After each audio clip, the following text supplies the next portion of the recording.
Hey everybody, it's Bust with Battles with Bust number 260, and today we're doing Battle with Reveler's Feast Pirates. And so the Pirates, of course, been around in the game since the Rising Tides. If you've been playing any Rising Tides Time Winder Gauntlets, you should be pretty familiar with what Pirates has to offer. But it's interestingly one of these decks that just like falls off the radar when it really shouldn't. I talk about this a lot in terms of scouts, and it's how we feel about Pirates right now. It's always either been the best deck in the format, or if it's not currently the best deck, it's most certainly tier 1 or at worst tier 1.5.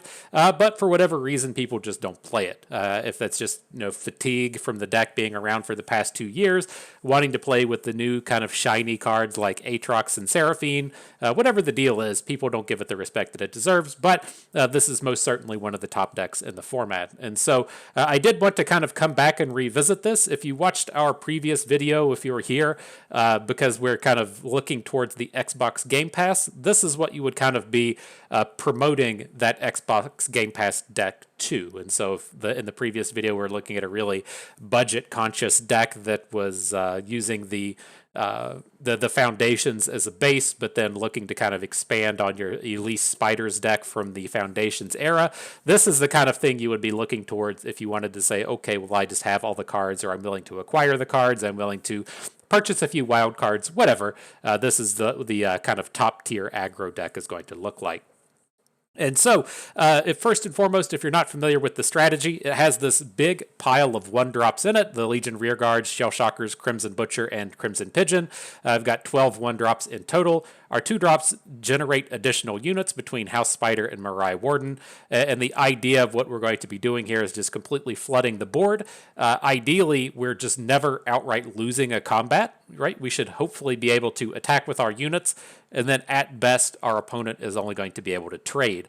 Misfortune is kind of the premier way to be doing this, so our 2 power units are now upgraded to dealing 3 damage, or your opponent's 1 health units are just poor blockers. And so if we do have to suffer an attack to where opponent just gets a free value block and the unit survives, ideally Misfortune can do the cleanup work on the next round. Similar in the vein of the cleanup work, we have Twisted Fate. He has the red card, which can be fantastically useful at clearing out all of the opposing board, but he's still quite nice in the current times if you need to, say, stun an Aatrox to get in your big finale of an attack. Twisted Fate can manage there with the gold card as well. The way that this deck looks to end the games, a handful of ways. We have the burn package between the Decimate and the Nox and Fervor, but the big addition out of the World Ender is, of course, the Reveler's Feast, to where we talked about this quite a bit in the previous video. Say we're attacking with 6 units, we want to end the game. The opponent has 3 blockers. We just drop the Reveler's Feast on a unit that's blocked. That gets us in an additional 6 points of damage. And so we kind of give up on worrying about board and go all in on just crushing the opponent's life total with all this bonus attack. Some nice little things that you do get out of this deck are playing units like Zap. Zap pretty good at drawing these cheap game-ending burn spells, but then also being good on his own at dealing that kind of final chip damage with the elusiveness that he has and picking up the bonuses from cards like Reveler's Feast. And so I think the last thing I want to talk about, if you're a more kind of seasoned player in this style of game, I do really like playing cards like Shell Shocker and Zap Sprayfin if we're going to be playing the expensive spell package here. And so lots of flavors of Pirates don't play Eye of Nagakoboros, they don't play Decimate, or if they do play them, you might see something like 1 Eye and 2 Decimates, or just a smaller collection of those spells.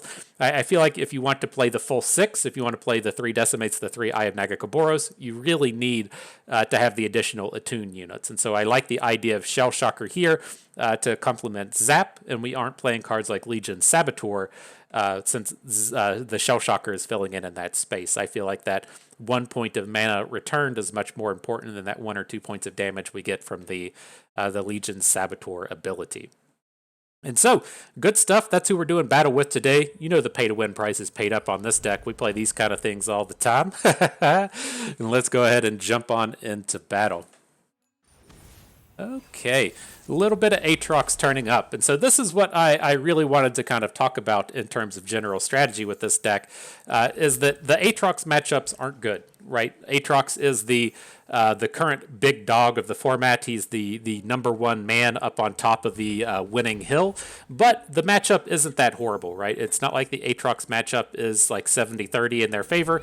It's more like 55-45 in their favor. And then we also just don't play it frequently enough to where that's a big deal, right? If we are playing the Aatrox deck in like 30% of our matches, we might have to care a little bit more. But given that Aatrox is only like 10-15% of the meta right now, we can, dodge him frequently enough to where even though it's a bad match, it's not a horrible rate for us. And then sometimes you just have draws like this where we're just going to straight murder this guy. And so it's like, hopefully we draw a unit. Misfortune is the perfect one. Now next turn, we're looking to just slam in this Reveler's Feast. We could actually look to get Twisted Fate down, but I think the Feast is just the safer route here.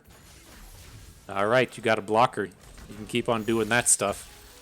Say, hey, Bust, how many fucks do you give about that? You're right, the answer is 0. The answer is 0. And so, interesting turn coming up, though. I'm assume just at kind of the baseline, we're going to attack, an opponent's going to block Misfortune, right? That is his good blocker at the moment. But do we want to try and take his unit down with the Reveler's Feast? Kind of interesting here now with the fish fight. That makes it a little bit more problematic. But the question being, do we want to put the damage onto Misfortune with the pigeon? Because then if we're just going to follow up with a...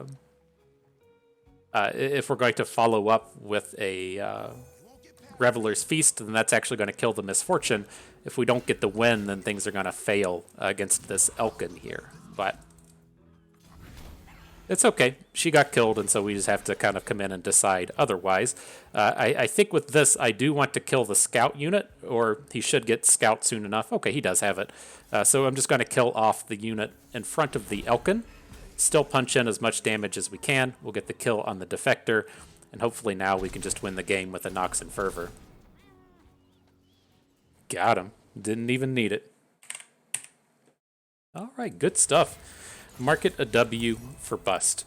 But yeah, one of the things I thought was always interesting about Pirates is it's always been kind of like the baseline deck. If any time you wanted to bring a deck into a meta, you had to say, how does this deck hold up against Pirates? And it doesn't feel like that's really been the case over the past 2 or 3 sets or so. I feel like Pirates has been just kind of shut out of the format. I don't know if that's because like Swain was just so popular there for a couple of patches and that kind of pushed it out, or if people were just not interested in playing it anymore. It's just so odd that it hasn't really been sitting around at the top of the tier list, because it essentially just always belongs there. All right, reasonable enough start though. See if we can't get a bonus with this Jagged Butcher. You almost always play it as the smaller play, but we'll see how it turns out here. We have a lot of mana, so I could definitely see us open attacking on turn 4 and potentially getting the Butcher down then. And so now I'm not like super excited about trading a Legion Rearguard or a Jagged Butcher into the Boisterous Host, and opponents' like next play for this turn is typically going to be that what do you call it, friend? That 3/1 with Fearsome, and so he shouldn't have good blocks this way. And we don't have too much option here, but we definitely want to be attacking before he gets the chance to quiet us off one of our guys and boost his Burgeoning Sentinel.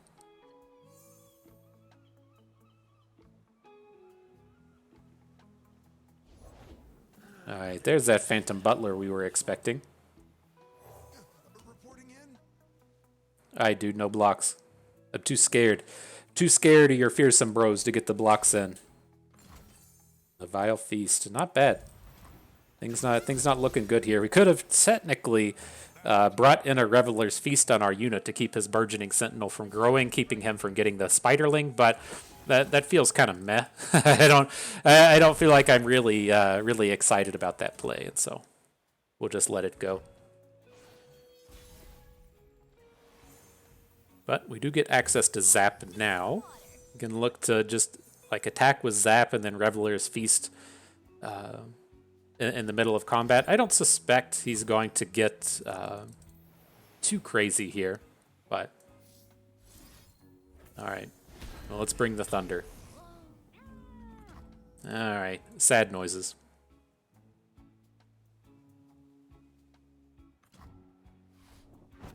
So the positive thing, at least, is he only has one good block, right? He has the Spiderling onto our Spiderling. He's going to do that 100% of the time. Now he has to decide if he wants to give up on his real units. And if he takes a 9-hit here, and then we get a Mirai Warden and maybe another unit next turn, and then a Reveler's Feast 2 turns from now, you know, we're still getting into the realm of having enough damage for lethal.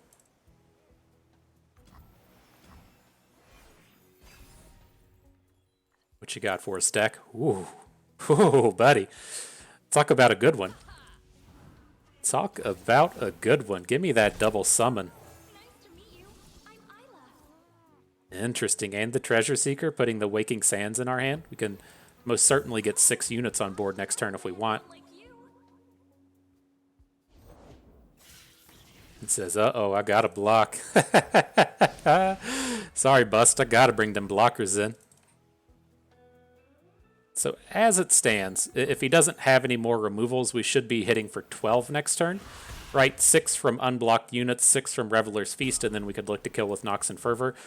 Things are a little bit different now that he has removed one of our dudes. I think we want to try and get all of our units on the board, because now if his play is going to be like Gwen, or if it's going to be, I don't know, Ruined Reckoner, if he can only get 1 unit on the board this turn, we can be back in that space to where we can be back in the space to where we can just lethal him with all the stuff that we have.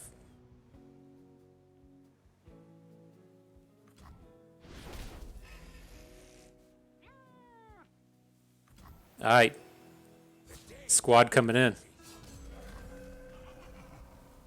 Ideally, we'll know who he's going to throw a Blade's Edge at, and then we can just sacrifice that unit off to the Reveler's Feast. Don't you look a sight.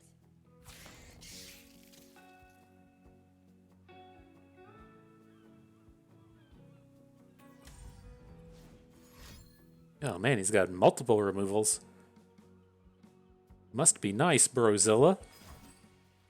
Blade's Edge coming in, and then a Nox and Fervor also coming in.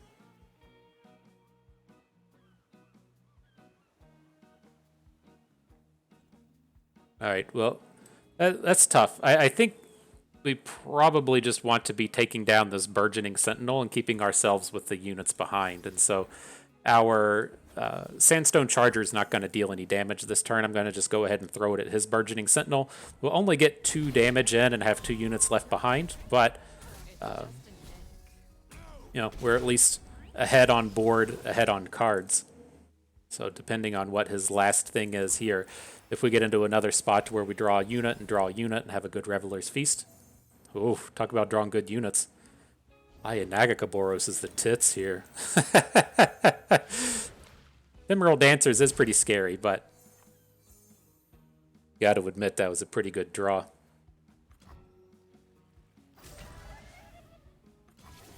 Is it bringing back Katarina? It's a spider. Okay.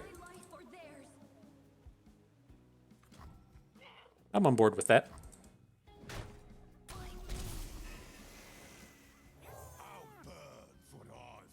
So I'll play the Butcher. There is a space to where we could say like red card with Twisted Fate and then play the boosted Butcher next turn, but I don't think that that's going to be super worthwhile. I don't think we're going to play this Misfortune either. I think we just want to come in and gold card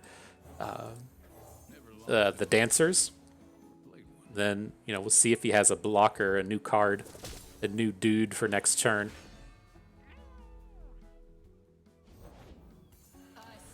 That's pretty good.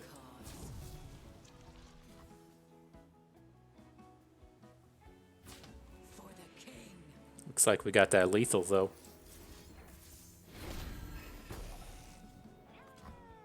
Nothing better than having a nice lethal, my friend. Nice. Nice. Y'all thought that one was not gonna go our way, huh? You said, oh, fuck, bust. No way you're winning that game, my friend. Got him. Juiced him real good.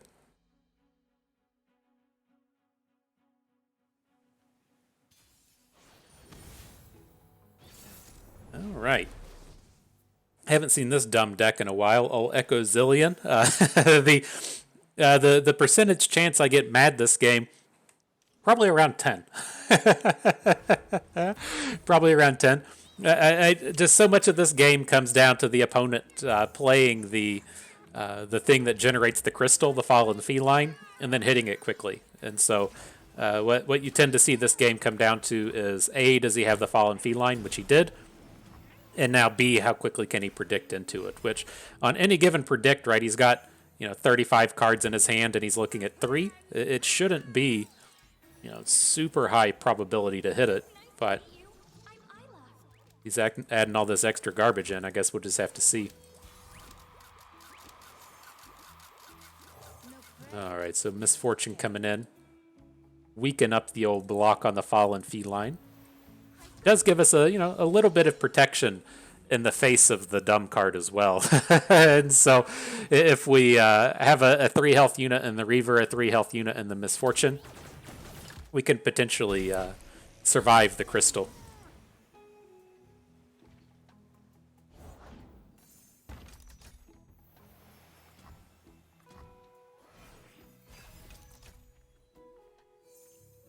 All right, that's a big looking board.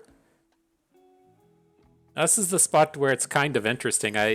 We can look to say just add the Shell Shockers and the House Spider and then open attack next turn. But I think we really want to dig for a Reveler's Feast. Boy, a 3rd feline. And so I'm going to add in the Zap. I want to see if we pick up the Reveler's Feast or if we pick up the Nox and Fervor. Now that we picked up the Nox and Fervor, we have a little bit more info since we know that we can't just like dome opponent for 10 off of the single spell.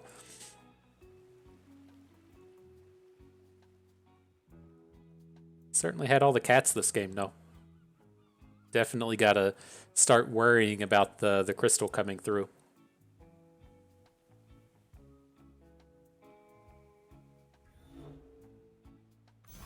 Means he got 3 crystals in 33 cards. So there's a 1 in 11 to draw, and then he gets 3 shots at the 1 in 11 on predicts.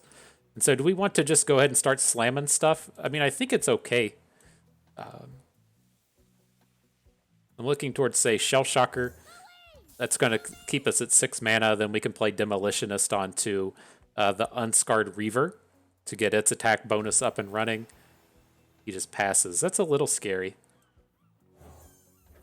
Maybe we should just stop here.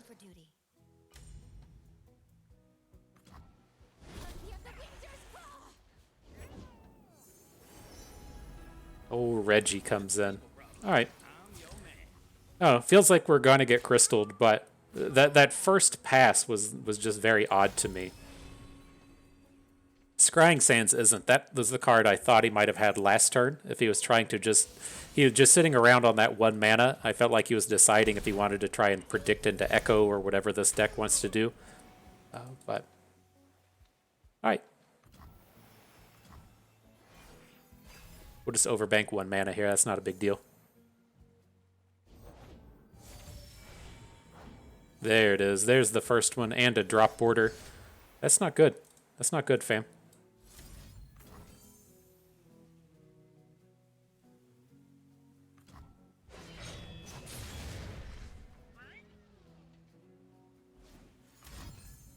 Interesting timing. So as it stands, we can only get in for 1 damage next turn. And the Echo. Oh, gross. Okay. So yeah, just going to have to count on the burn spells from this point forward. It's going to get an Echo flip after this. We didn't have the mana to Nox and Fervor out of it. It's okay.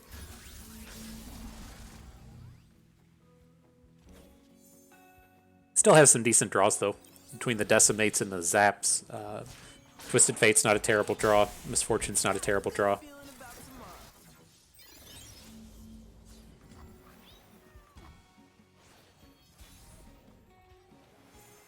Nagakaboros, never a terrible draw. All right, so we got all the Nox and Fervors. Yeah, got everything one could need. So we can't play the Nox and Fervors this turn, but we should be able to set up potential for a lethal. We just really need to do 1 point of damage and then have 2 units left over, which we technically do if he doesn't add any more units to the board.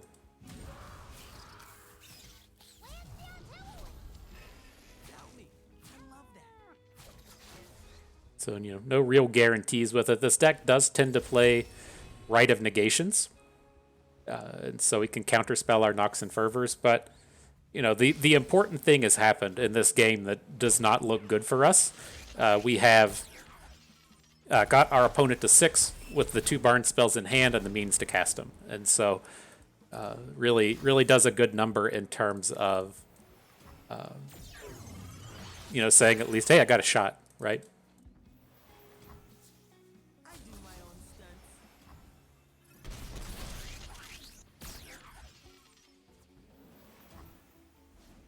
Alright, just got to sit around while they play all these dumb cards. This is another worrisome moment with the Hexite Crystal in that he can counterspell our Nox and Fervors with it, and so I'm not sure if we'll be able to time this right. I mean, ideally, he's going to say, okay, well, I want to attack through with my Echo, so I'm going to play the Hexite Crystal before combat, and then we can try and kill him with the thing on the stack. Doesn't go for it. We'll still push for it, though. Maybe we'll get that crystal out of hand.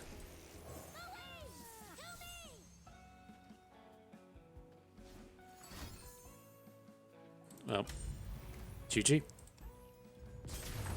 Such a dumb deck. At least he played up to speed. I hate that deck so much. it's just like literally every game against it comes down to whether or not they hit their Hexite crystals off of their predicts. And as you kind of climb in the ranks of masters, and even in the lower levels that happens as well, people feel the need to take like 15 minutes on every predict, and it is annoying as shit. So glad to see that deck just gone forever. Just take Echo out of the game. All right, though. On to the next one. We got our boy Rearguard. We're ready for some combats. Let's see what we can do.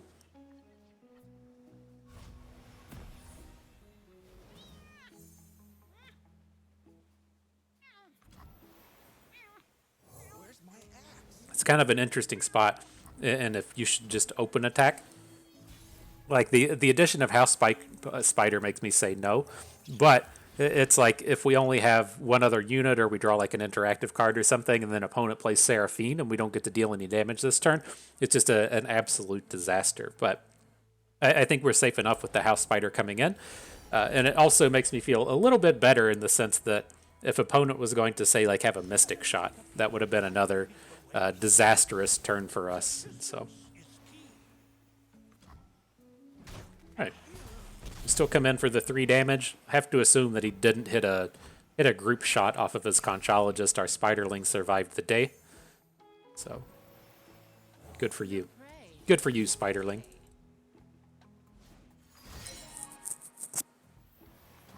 R.I.P. Misfortune.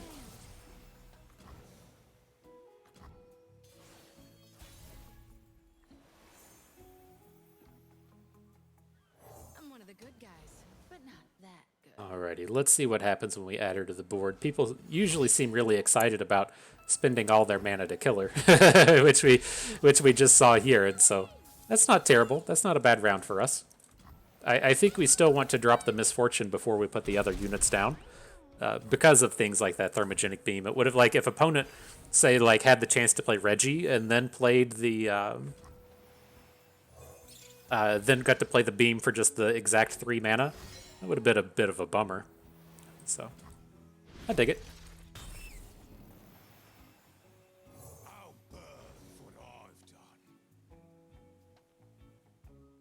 So now this is kind of an odd spot for the next turn. If we wanted to just stop and imagine that opponent's going to pass here, it seems like he's kind of interested in playing a spell. But if we want to just open attack, there's a pretty good chance that he's just going to boom us. Or just like take the damage and we don't get to boom him with the Reveler's Feast. But I think the extra 8 damage is enough to just go ahead and go for it. I'm coming in for 15 here. He needs to have some pretty high quality removal spells to get out of all of this, and then even if we only hit for 11, right, a 4, 4, and a 3, then we still have the Nox and Fervor back up to hopefully close out the game. Oh boy. Gonna be a little bit short because he had the full AoE. Brutal.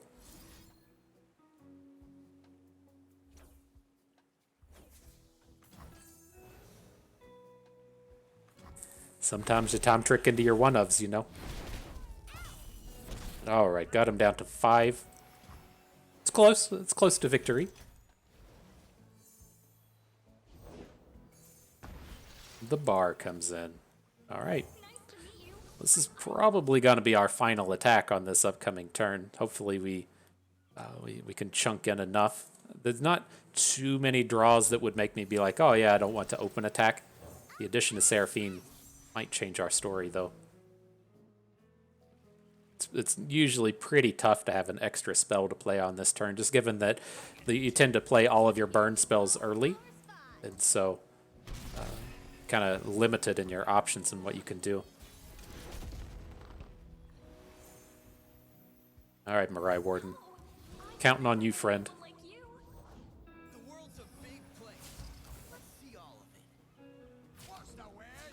So we should be getting in for about 3.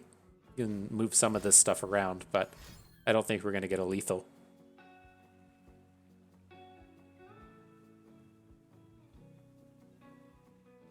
It's all going to come down to our boy Mage Seeker Conservator, isn't it? He's gonna say, I got you, fam.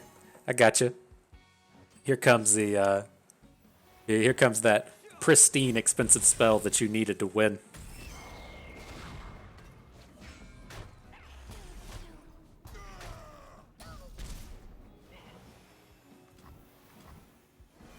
All right, let's see if we can do it. That's what it's all about, isn't it? That's what it's all about.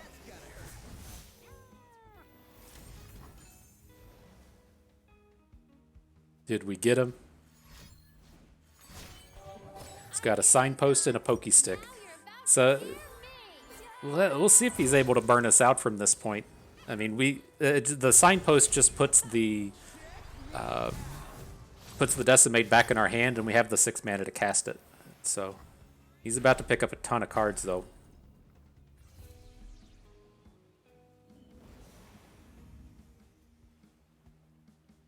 Can't wait for both Ezreal and Back Alley Bar to just get taken out of the game. it's it's one of those things that should be on the way. Hopefully that's one of the things you'll see in the rotation. It's not so much that I hate the decks like this. It's you can't design a healthy meta that involves Ezreal being a ridiculous card. Like, as I talk a lot in this situation about things like Jay Madara, I don't think Jay Madara has any business on being a card that should ever, grace the worlds of being close to competitive.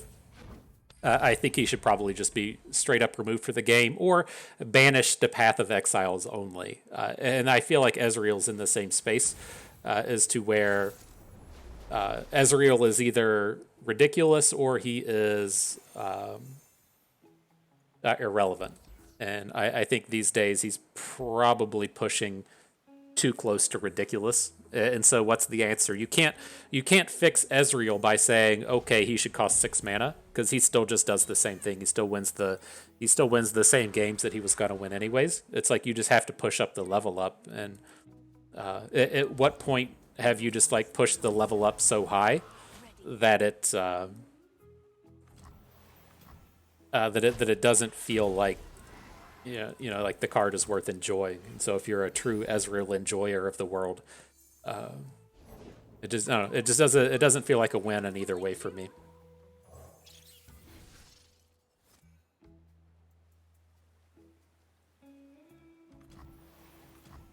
All right, I'm curious to see what happens to the opponent with this Crimson Bloodletter here. It's it kills almost every unit in the deck, and so he can run into a bit of a bind as far as he's concerned.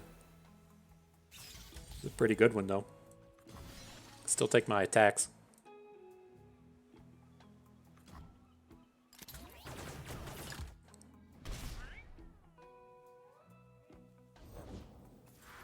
And all the birds.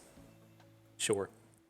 And so the thing that we're going to have to kind of look towards here is if he has a misfortune, right, then we're probably just going to have to Nox and Fervor away the misfortune. And then up next after that is going to be like, well, can we design a good Twisted Fate? And the good Twisted Fate can come next turn. I think we just have to pop the misfortune now. Well, I guess we don't. We could, like, are we willing to just gold card misfortune? I don't think so. That sounds like just way too greedy. But our mana is kind of messed up at this point.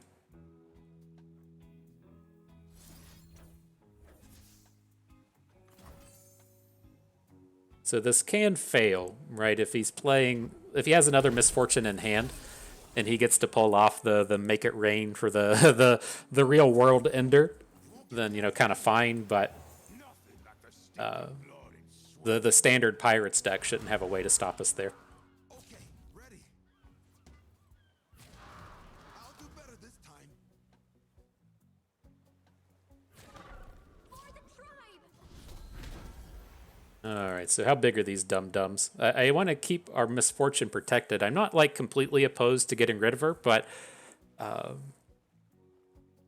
she only has like the one good block right here onto the dog, which would leave her at 1. We can still get a decent block onto the dog with a 2/2 and then clear it out with a Twisted Fate next turn, but I think we just want to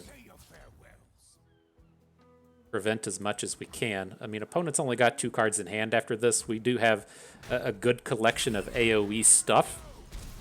If his angle next turn is just to red card misfortune, I think we can still play out of that.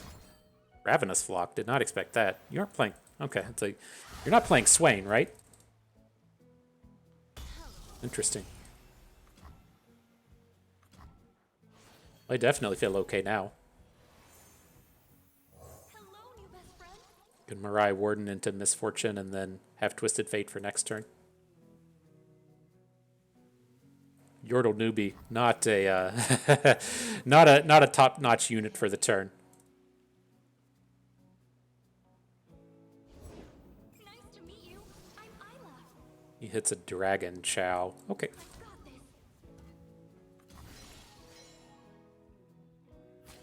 So, I mean, if he wants to revel the Dragon Chow into Misfortune to get some damage on her, it's fine. But, again, I think we're okay. And now we're lined up for a good Twisted Fate. Like, if the extent of his attack next turn are these 3 small units, and he has to open, then that's just perfect.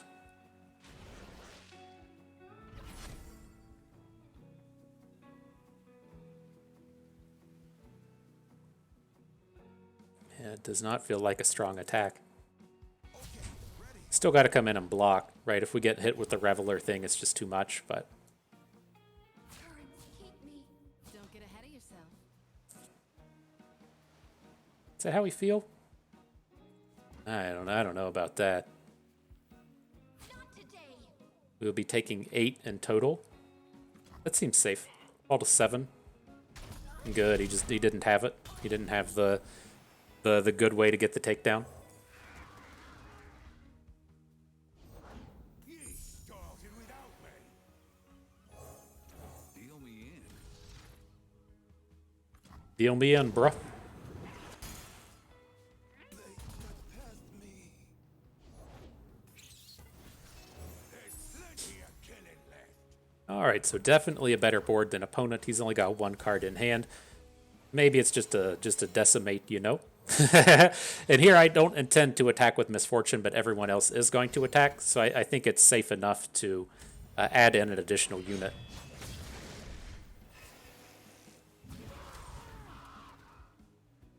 Looks like trouble. Put the damage onto Steve. He wins all these combats. But this way, if he wants to block with Jagged Butcher in front of either our Butcher or the Pigeon, he can't take down one of our other units with his House Spider. What's that you got there?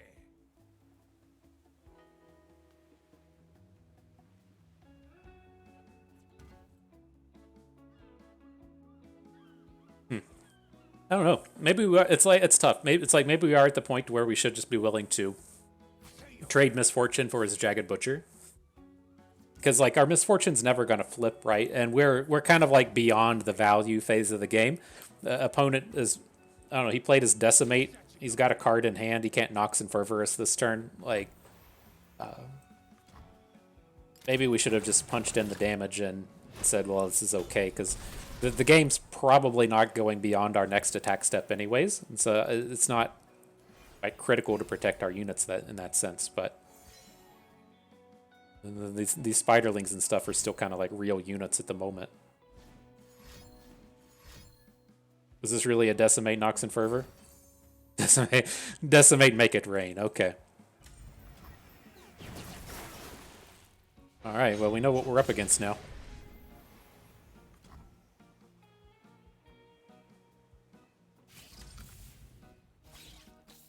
It's a horrible attack.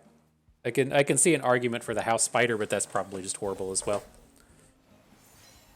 Okay. So here we go. We just need one card to connect. And so I think we're fine. I have Nagakoboros. I think we're still good with the open instead of playing the Shell Shocker, but I have Nagakoboros just fucking brutal here.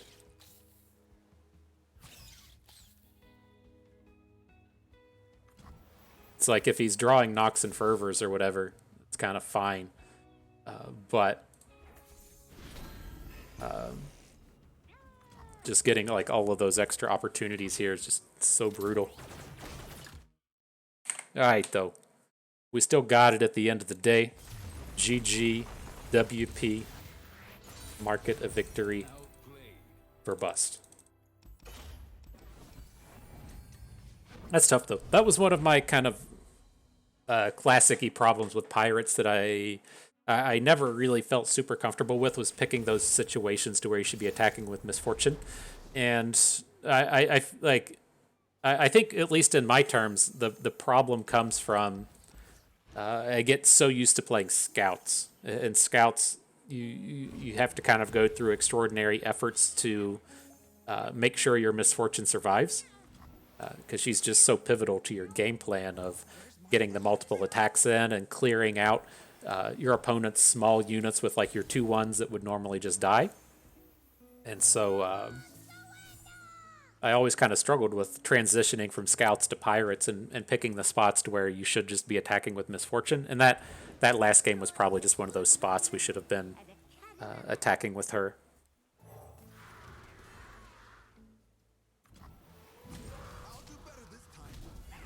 All right, let's get the big damage in, see if he blocks with Nora. I suspect he'd probably block with Nora, but you never know.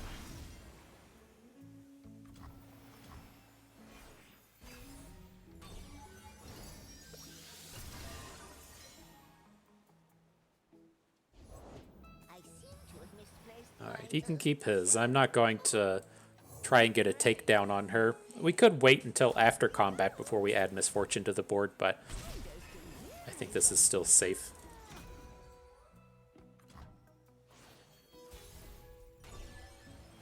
So I saw animation and I was like, oh, really? Really? We're just already hitting?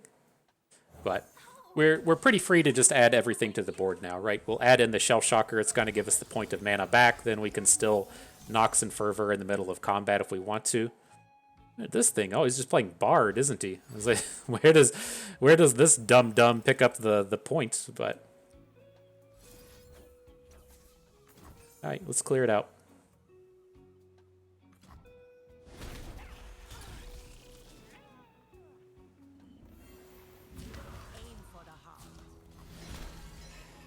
Not a bad attack.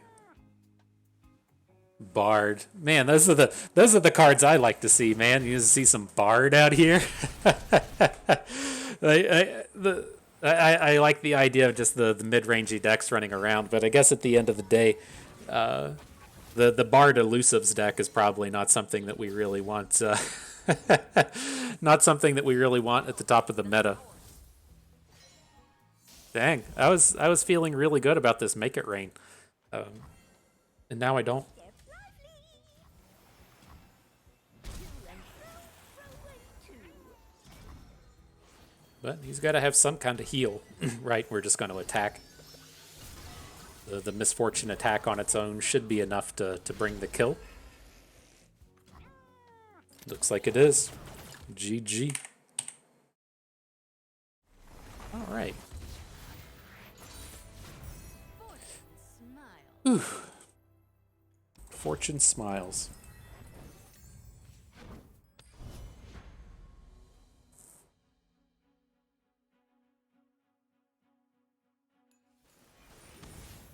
All right, what you got for us now?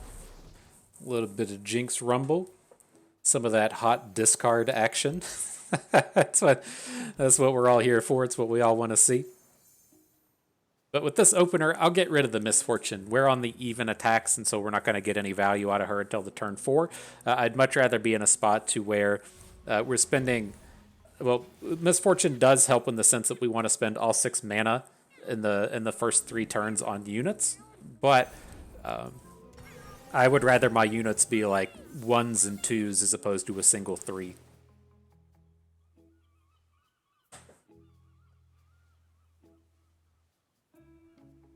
All the birds doing the bell ringing.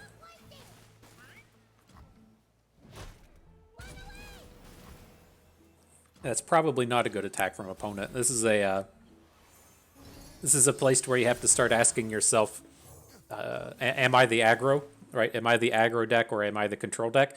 He's probably the control deck. Now that may not be the case. I might be misreading into this with the presence of Rumble, but I think that would be in the sense of like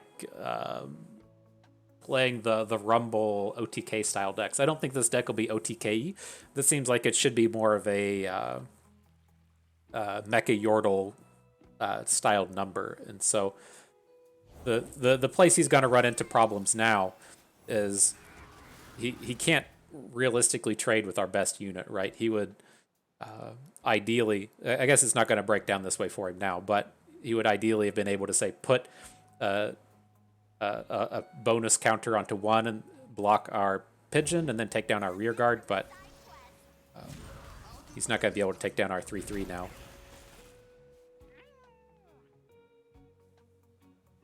Right, I know that was a bit of a sloppy explanation, but you would think from the opponent's point of view, he would like to kill our pigeon and our rear guard and then take 2 damage from a shell shocker, as opposed to get the block on the rear guard, and then what do you do with the pigeon? You can block and maybe play a burn spell on it and kill it later.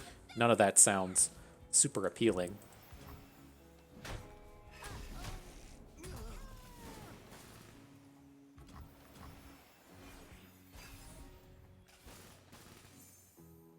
All right, our hand is not very appealing, though.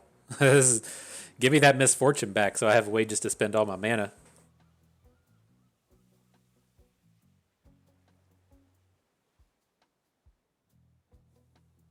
We spent that first 3 mana on units. That first 6 mana is looking to be a problem. All right, there come the manifests.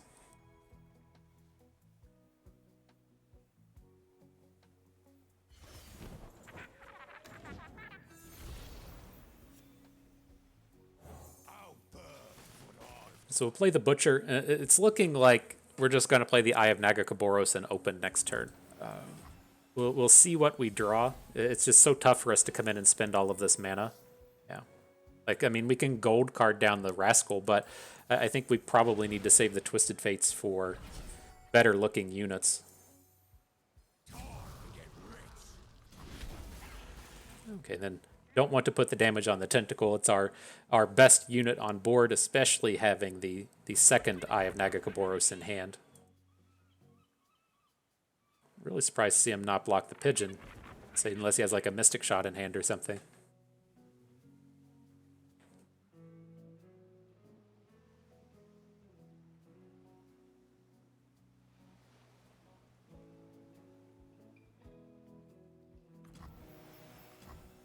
All right.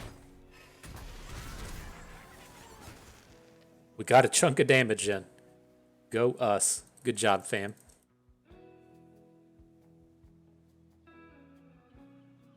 So the thing to kind of like start planning for the future is we want to have as many units on the board next turn, or I should say on our next attack token, and so that we can look to I plus Reveler's Feast and open attack. And so we'll just need 2 spell mana banked up by then. It shouldn't be that tough to do, but that's the price point we're looking for here. Is probably not going to play Twisted Fate, probably going to play Zap, and then we're going to look to have the Eye plus the Feast. Interesting, he didn't put Spell Shield on Rumble. He did Quick Attack and the Impact, but not the Spell Shield. So we could just play Twisted Fate and go for the gold card. I don't think we're that worried about the damage.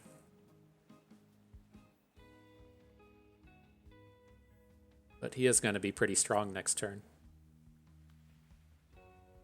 What's going to happen though? Like, yeah, that's probably good. Deal me in.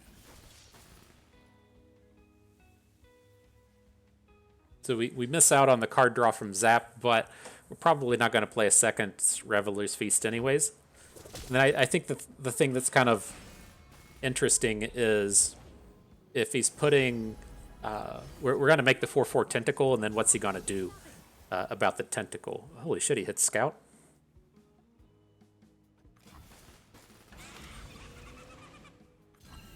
Oh, we just have to take all this.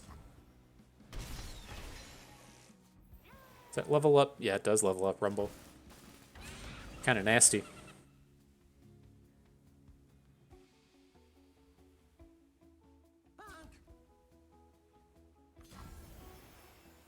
Say your farewells. Okay, I'll take the block here. It's like, as we roll into this next turn, we're not going to get that unit through in combat anyways, and we do have some kind of premier units on the board, if you will. So, I think that's okay. Do we actually just go for the width now? Right, we can get rear guard and zap down. That gives us 2 units instead of an additional 0 units. I think I like it. We can still Reveler's Feast out of here.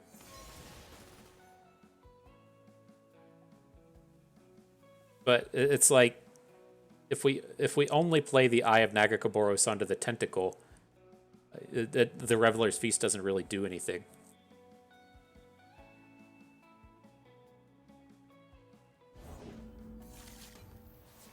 Where's my axe?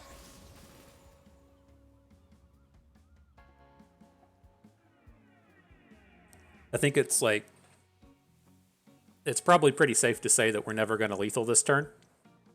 And we do need to kill all of his units, and so the feast should let us do that. Okay,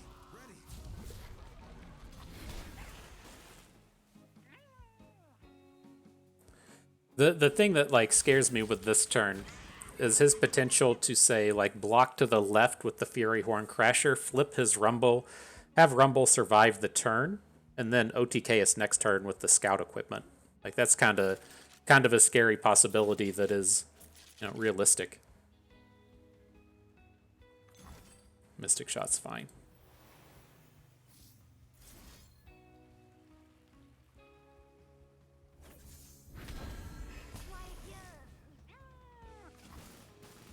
We hit the wrong one?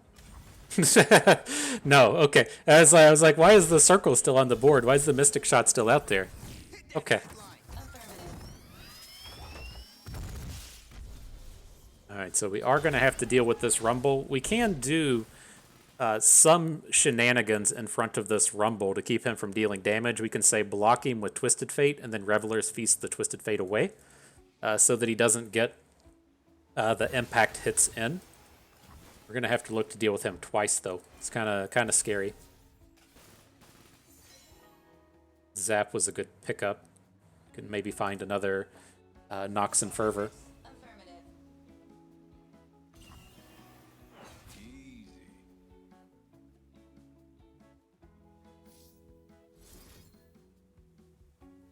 And so the perk to doing this one is Oh, wait, does he have Overwhelm? Oh, no, that just... Okay. We needed that to be a fast spell. Oh, that's a problem. I was going to say the perk to doing it this way, had things gone the way that we intended, was that we get to keep him from adding additional Mecha Yordles to his hand, right? This actually draws Mecha Yordles. And so on the second attack, he would have gotten to have, done some stuff, but a little bit of whoopsies there. All right, this one's just done. So I guess we should have just blocked, played Zap, see if we pick up the Nox and Fervor, and then try on the second round. We realistically could have gotten the lethal there. We would have killed him with the Nox and Fervor plus the Decimate. And so I was thinking that our block was going to go through, and that was just not the case. We just bursted our blocker right out of there. But nice little learning moment for you. I'm glad I could bring it your way. Okay, final battle though. Not really wanting to start with our spells. Again, we really want to spend our first 6 mana on units, but yeah, you gotta deal with what the game deals you, you know?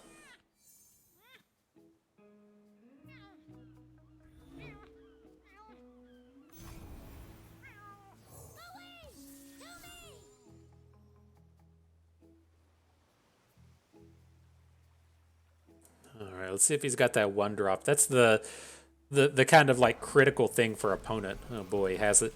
Just played it slow.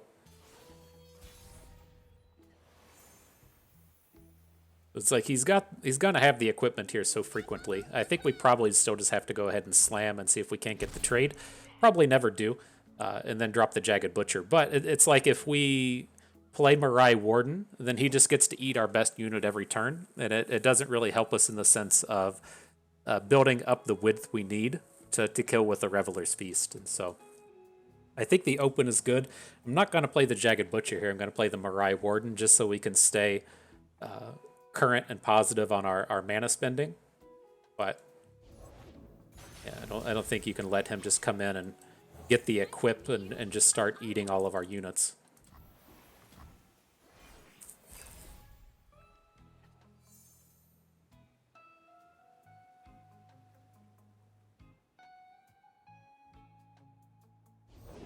Demons walk among us, masquerading as men. Okay. We'll just be taking this.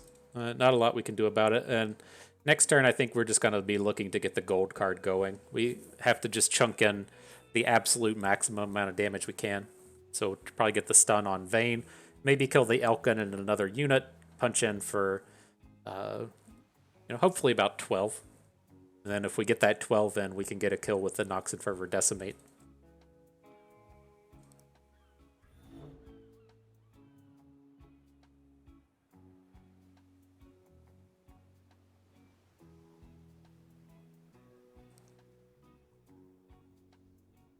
I guess it's got to be tough to do the 12 with dumbass Pix out here.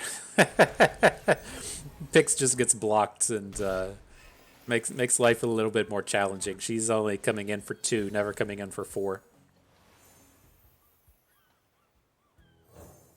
Never lost a fair game or played one. All right, gold card in.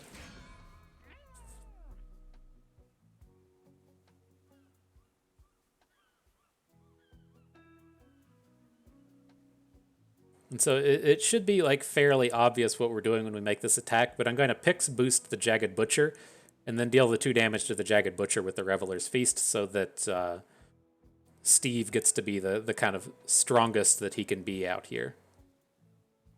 Preferably just not put damage onto Twisted Fate, but we'll see. We'll see how it turns up. Hesitation's a tell. Hesitation's a tell, bro. Twisted Fate's calling it like he sees it. I would assume it would be a fish fight's what's coming out of opponent's hand here. Sure. The dead don't need riches. So if we Reveler's Feast, it's only going to be 10, right? 4 on board. Oh, he blocks picks. We did come up to our big damage moment. That's nice.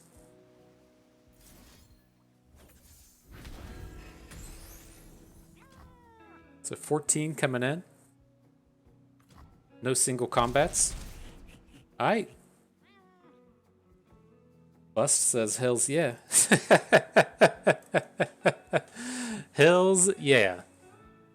That's awfully dangerous there though. Like the concept we talk about a lot playing decks like this Aatrox deck here is just don't lose until you win.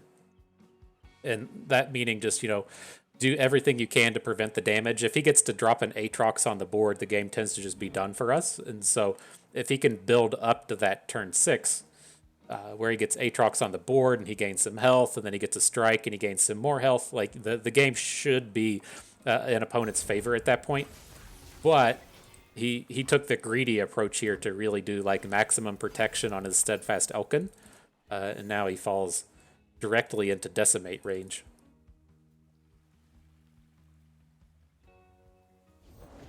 Yep.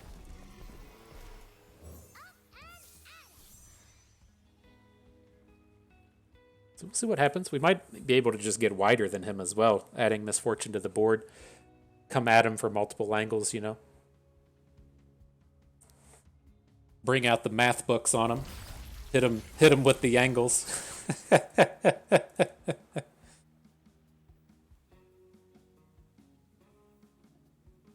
much is this tumble? 2? Alright, let's just pass. If he sends it back to us, I think it's okay. The thing that starts to worry me, well, I guess we shouldn't really worry about, like, fish fights and the like, but we are in the space to where if we get this full bank next turn, then we can both Nox and Fervor and Decimate. And so we should be able to attack, have 2 damage coming in from the Butcher, have the Nox and Fervor going to face for the lethal mid-combat, and then have the Decimate after combat. So if we don't play Misfortune, it's still a bit of a win for us, but I would feel much safer with her on the board. Like, ideally, opponent's just going to say, like, tumble here for no reason, or play an equipment that doesn't matter. The things we like to see,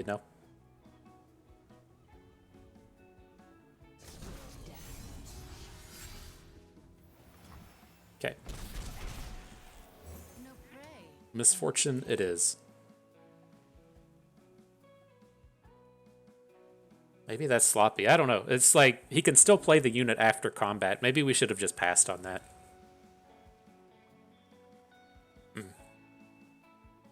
I think I'm much more hyped about the Nox and Fervor play.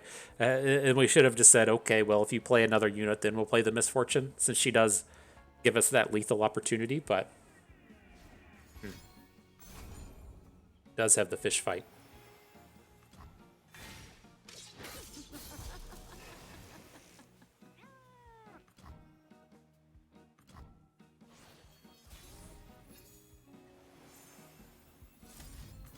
Alright, well, here's a Decimate. Play it before he's able to put Aatrox on the board and heal.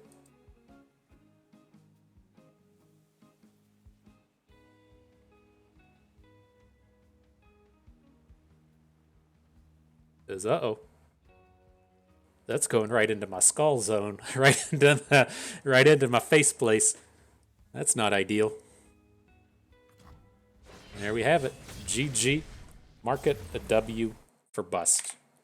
And so, yeah, not a bad set of games. A nice little 5-3 record across the 8.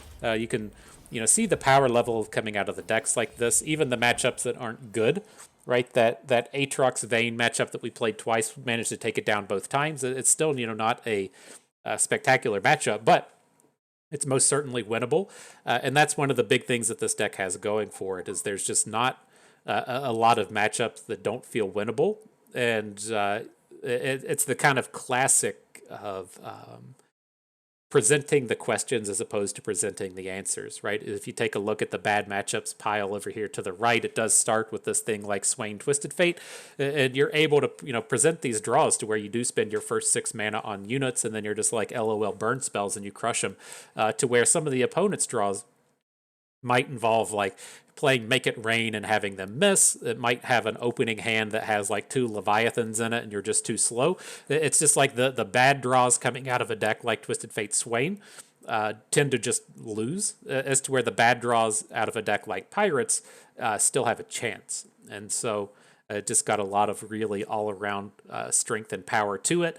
And then even if we'd managed to play these games a little bit better, like the Rumble game immediately coming to mind, we could definitely increase that win rate a little bit more. And so I think it's good. It's definitely a deck that feels like it's probably not getting the attention that it deserves, and I feel like people haven't really given Reveler's Feast the attention that it deserves with the release of the World Ender, myself included, in terms of trying to maximize it and getting the biggest usage out of it. And I think it's safe to say it's a pretty powerful card.